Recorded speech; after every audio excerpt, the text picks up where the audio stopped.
Assalamualaikum warahmatullahi wabarakatuh.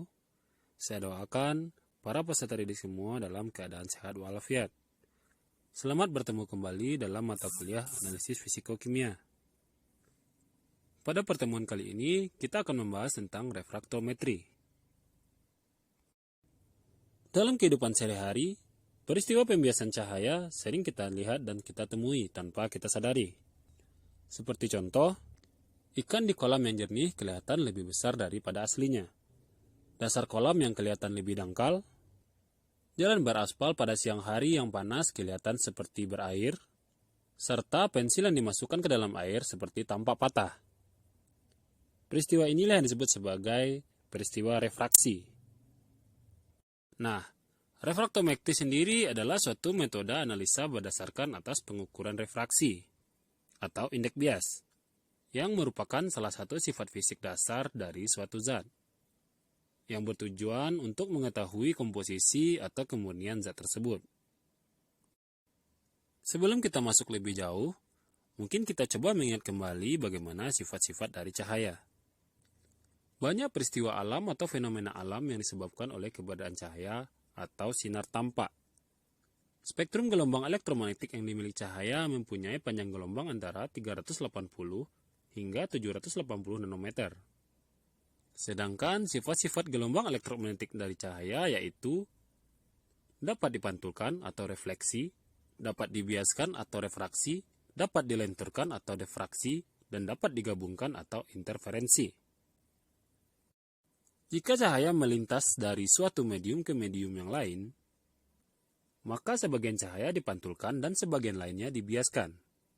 Pembiasan tersebut tergantung dari indeks bias pada medium yang dilewati cahaya. Pembiasan cahaya pada medium yang dilewati cahaya merupakan peristiwa pembelokan sinar masuk dari suatu medium ke medium lainnya yang berbeda kerapatannya sehingga arah sinar diubah arahnya. Arah pembiasan cahaya dibedakan menjadi dua macam, yaitu mendekati garis normal dan menjauhi garis normal. Cahaya dibiaskan menjauhi garis normal jika cahaya merambat dari medium yang rapat ke medium yang kurang rapat. Contohnya, cahaya merambat dari udara ke dalam air.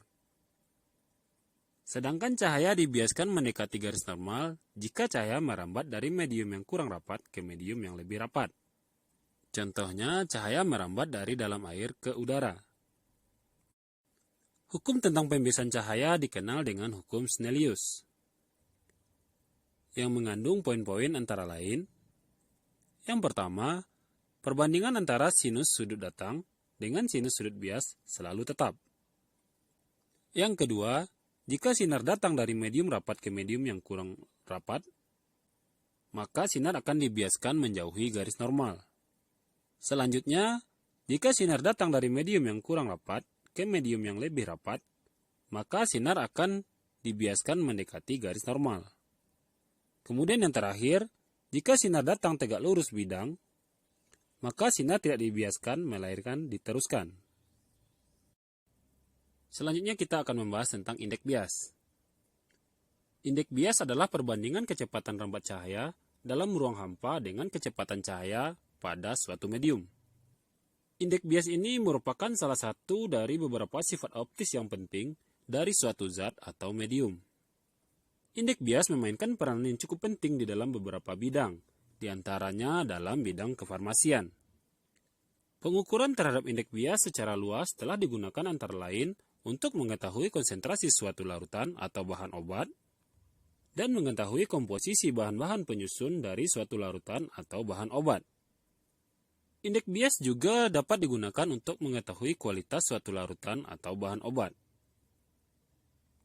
Seperti contoh, indeks bias dapat digunakan untuk mengetahui besaran konsentrasi gula dalam produk makanan dan minuman. Seperti mengetahui kandungan gula dalam jus buah, kandungan gula dalam kue, dan lain-lain. Indeks bias suatu larutan dapat diukur dengan menggunakan beberapa metode, antara lain yang pertama yaitu interferometri. Interferometri adalah teknik superimposisi atau menempatkan satu citra di atas citra lainnya dari suatu gelombang yang biasanya elektromagnetik untuk mendapatkan informasi mengenai gelombang tersebut. Metode ini merupakan metode yang sangat akurat untuk mengukur indeks bias. Akan tetapi, metode tersebut mempunyai beberapa kelemahan, antara lain pengoperasian alat yang cenderung rumit dan membutuhkan waktu yang lama. Metode lain yang sering digunakan untuk mengukur indeks bias adalah menggunakan spektrometer. Penentuan indeks bias dengan metode ini adalah dengan mengamati sudut deviasi minimum dari cahaya monokromatik yang berasal dari sumber yang keluar dari prisma atau kristal yang ditangkap oleh teropong. Metode ini juga cukup akurat untuk mengukur indeks bias. Namun, metode ini juga mempunyai kelemahan yaitu pengoperasian alat yang rumit, serta metode ini membutuhkan sampel penelitian dalam jumlah yang banyak dan membutuhkan waktu yang lebih lama. Metode lain yang juga sering digunakan untuk mengukur indeks bias adalah dengan menggunakan refraktometer atau metode refraktometri. Metode ini merupakan metode yang sederhana. Sampel yang digunakan juga relatif lebih sedikit dibandingkan metode-metode lainnya.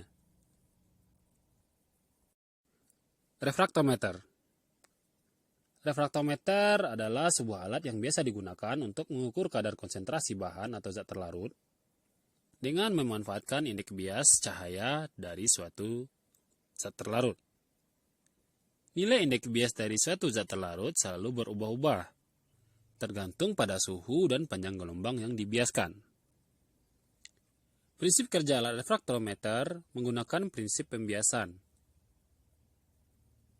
Jika sampel merupakan larutan dengan konsentrasi rendah, maka yang terjadi sudut refraksi akan lebar dikarenakan perbedaan refraksi dari prisma dan sampel besar.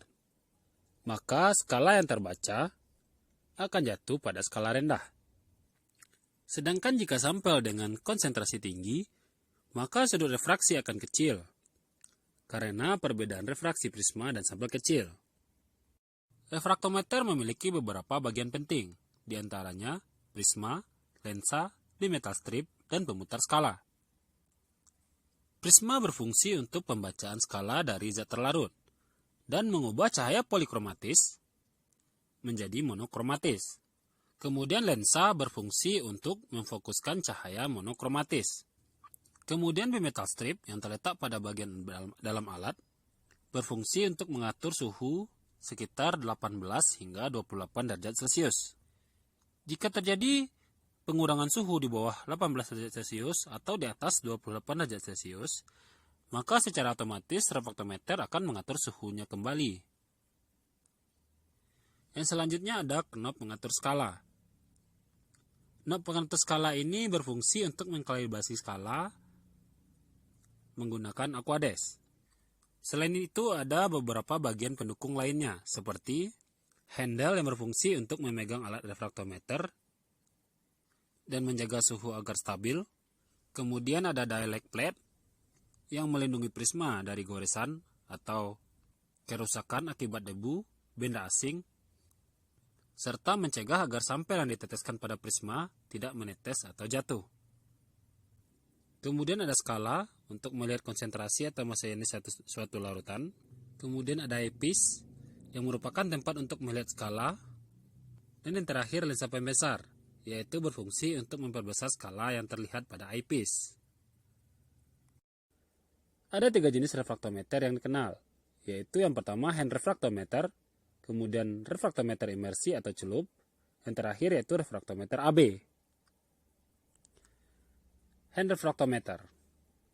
Pada hand refraktometer, indeks bias biasanya sudah dikonversikan sehingga dapat langsung dibaca kadarnya. Alat ini biasanya hanya untuk mengukur kadar zat tertentu saja. Perbedaan dengan refraktometer lain adalah hand refraktometer mempunyai satu lubang pengamatan saja. Kemudian refraktometer imersi atau refraktometer celup. Jenis refraktometer ini paling sederhana digunakan, tetapi memerlukan 10 hingga 15 ml sampel. Refraktor imersi memberikan ketelitian lebih besar pada pembacaannya daripada jenis refraktometer lain. Pengujian dengan refraktometer imersi adalah perlu berhati-hati dalam mengatur temperatur. Selanjutnya refraktometer AB. Instrumen ini membaca indeks refraksi secara langsung. Butuh waktu lama hingga mendapatkan hasilnya. Akan tetapi hanya memerlukan setetes sampel dan hasil pengukuran dispersi parsialnya baik. Baiklah, sekian untuk pertemuan kita hari ini. Jika ada salah kata, saya mohon maaf. Assalamualaikum warahmatullahi wabarakatuh.